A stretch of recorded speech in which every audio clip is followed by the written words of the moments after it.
আসসালামু আলাইকুম, সবাই আশা করি ভালো আছেন। গতকালকে গরুর শুকনা খড় কাটার জন্য আমি এই মেশিনটা নিয়ে আসছিলাম, তো সাথে একটা ভিডিও করছিলাম। এক ভাই বলছিল যে এই মেশিনটা দিয়ে নাকি শুকনা এলোমেলো যে খড়গুলো আছে ওইগুলো কাটা যায় না। আমি ওইটা দেখার পরে তো একটু টেনশনে পড়ে গেলাম যে এতগুলো টাকা দিয়ে একটা মেশিন কিনছি, যদি শুকনা এলোমেলো খড়গুলো যদি না কাটা যায় তাহলে আমার সব টাকা তো জলে চলে যাবো। সকালবেলা ওইটা কি মেশিনের লাইন দিয়ে প্রথমে চেক করতেছি যে এই যে মাল্টি ফেলাক দেখতেছেন, এই মাল্টি ফেলাক দিয়ে চলে কিনা বা এখানে কোনো সমস্যা হয় কিনা। দেখছেন মাশাআল্লাহ মেশিন কিন্তু চলতে আছে, কিন্তু মনের ভিতরে একটা টেনশন, আমার এই যে খড়গুলো দেখতেছেন সম্পূর্ণ এলোমেলো, অর্থাৎ আমাদের এইদিকে বেশিরভাগ খড়ে এরকম এলোমেলো শুকনো খেরগুলো। এখন এগুলো যদি না কাটতে পারি তাহলে আমার এই মেশিনটা কিনাটাই ব্যর্থ।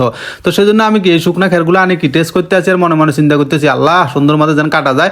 তো আমি চেষ্টা করতেছি সুন্দর মতো কাটার জন্য, স্যার দেওয়া যাক, বিসমিল্লাহ দিয়ে দিছি। ও মাশাআল্লাহ, দেখছেন কত সুন্দর মতো কাটিয়ালার। এক ভাই আমার কমেন্ট করে বলছিল যে কি এই মেশিনটা নাকি এলোমেলো যে খড়গুলো আছে ওইগুলো কাটতে পারে না। এখন তো দেখতেছি মাশাআল্লাহ এই যে কাটা যাইতে আছে। তো এখন যেহেতু নতুন অবস্থা, সবে মাত্র গতকালকে কিনে নিয়ে আসছি আর আজকে টেস্ট করতেছি, এখন হয়তো সুন্দরভাবে কাটতেছে। পরবর্তীতে আর ডিস্টার্ব হয় কিনা সেটা আমি জানি।